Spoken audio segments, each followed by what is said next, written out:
The process to remove the vent is to carefully scrape away the sealant. I'm using a paint scraper. It's a style that has a little point on it, and it also has a sharpened edge. You do have to be careful though that you don't cut into the roof membrane. But so far what I've done is scraped it away from all of the screw holes and scraped it off of the roof flange. I've done 2 sides so far, so I'll show you how I do this side here. And I just sort of scrape along. Doing this in a warm climate is a lot easier. The sealant is a lot more pliable when it's warm.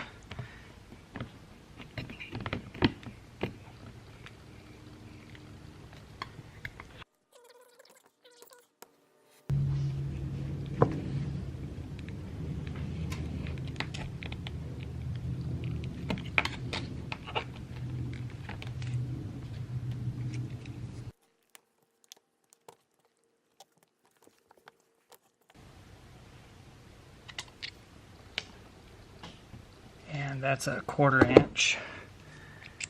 I've got an adapter here for my cordless drill.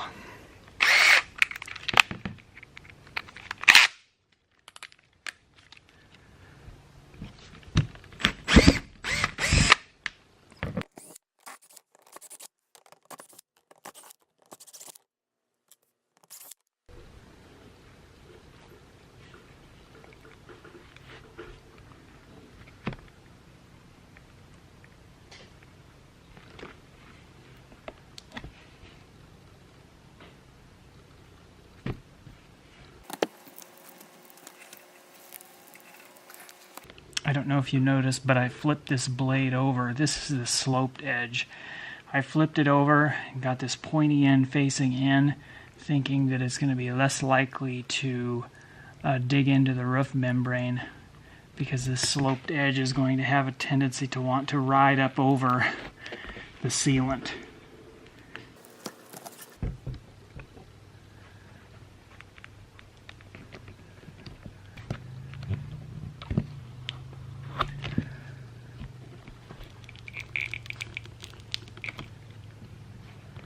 Once you have one corner, you can kind of peel it up just a little bit, but you don't want to do that too much or you're going to damage the roof membrane here.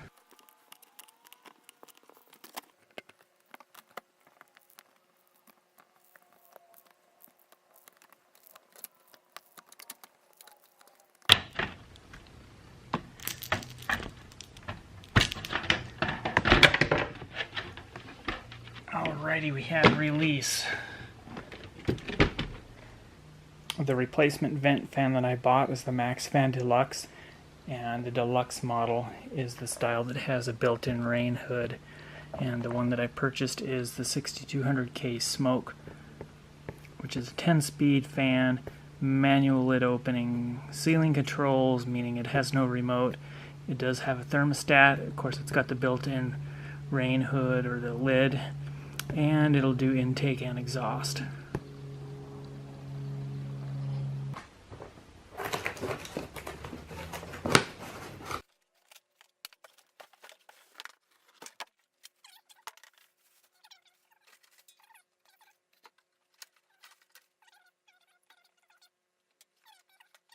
Once I have some of the old sealant peeled up and trimmed back, then I put the flange down in the hole, and I'm going to pre-drill the holes.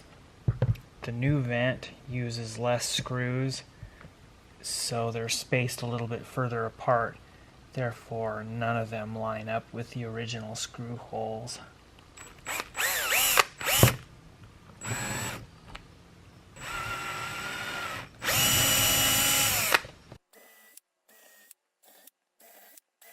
And before I pull the flange off of the roof after drilling the holes, I'm going to use a black marker, trace around the perimeter, because once I get some more butyl rubber putty installed on the flange, I won't be able to see exactly where the holes are. The next part of the project is to take some butyl rubber tape and line the perimeter of the roof flange.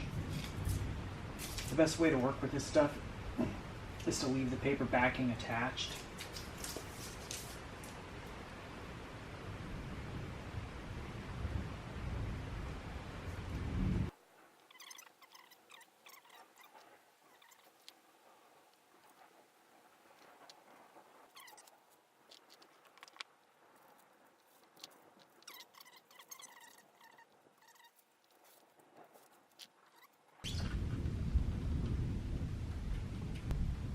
Here's a close-up of the butyl rubber tape in better lighting. The butyl rubber has a tendency to stretch, where a clay-based product breaks rather than stretches. And when you drop the vent flange into place, be sure your mounting points are on the sides, not the front or back. And I'll line it up with my black marker outline, or get it as close as I can. Then another thing that I like to do is take a little dollop of this and drop it into the hole. One more step that I just completed. I took the flange out because this roof is crowned, so there was a high spot here, or you could also say a low spot over here and a low spot here. The factory vent conforms really well to the roof surface, the curved roof surface, because it's metal. What I've done is built up the butyl rubber around the outside lower edge and the outside upper edge to just build it up a little bit.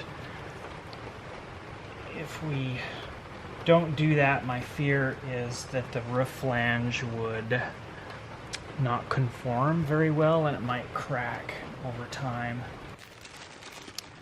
And for my hardware, I've got 14 stainless steel number 8 hex drive screws,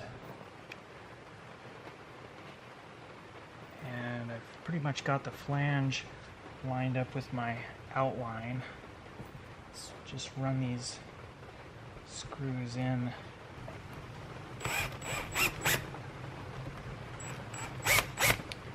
Looks like my screw holes are lined up really well because they're penetrating my pre-drilled holes, except that one.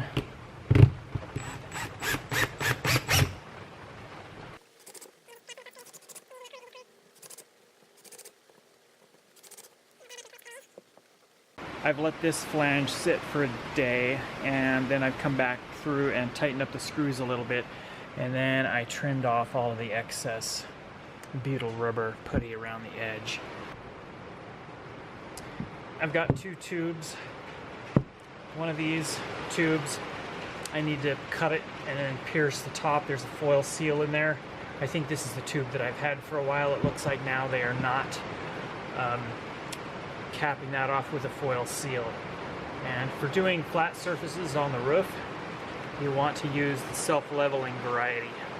So I've got my caulking gun, the non-sealed one first, and a utility knife. Just cut that at a bit of an angle. This stuff is really messy to work with, and I apologize for the rain. This one I'm sure I will have to come back, because where I had to double up my butyl rubber tape, I've got a pretty good space between the roof surface and the flange. There's probably a good 1/4 of an inch.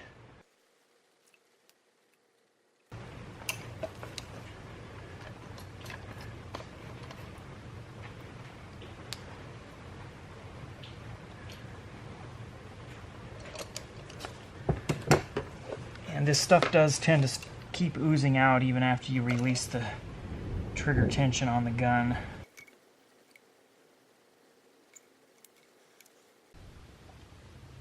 It's been about an hour or so since I applied the self-leveling die core, and you can see how it's leveled out quite a bit.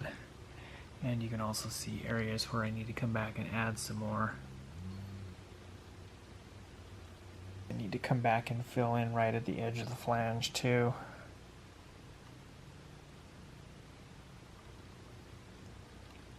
The next step is to crimp on some wiring connectors. This is 12 gauge wire, so I'm using a yellow colored connector, which is for 10 and 12 gauge wire. You can also use butt splice style connectors. And then we'll do the same thing on the wires from the vent.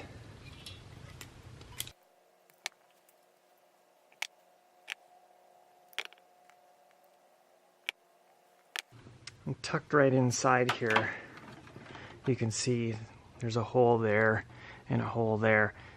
Those are two of the 4 holes that attach the vent to these little nut plates on the vent flange.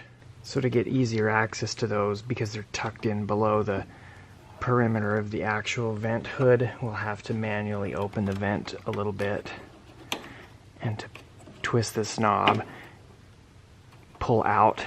If it's pushed in, then it's in the locked position like that.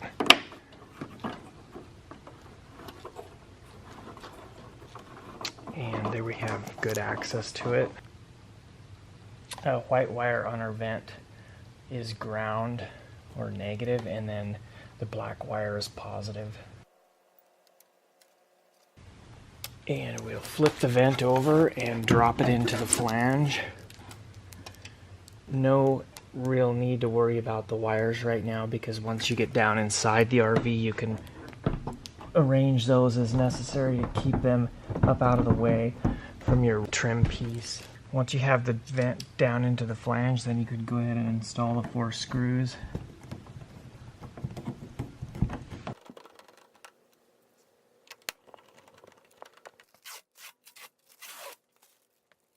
These vents are available in either a smoke lid like this one or a white lid. Now we'll tuck the wires back in. And then we'll take our ceiling trim piece and fit it in place. And then just check over here where your wires go up.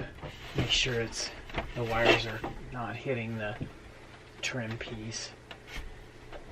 And install our screws.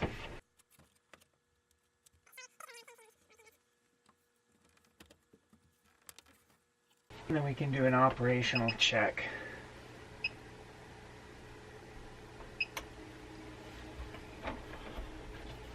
That first button I pushed, and that little green light that lit up, that puts the fan into auto mode, where it turns on at a given temperature setting.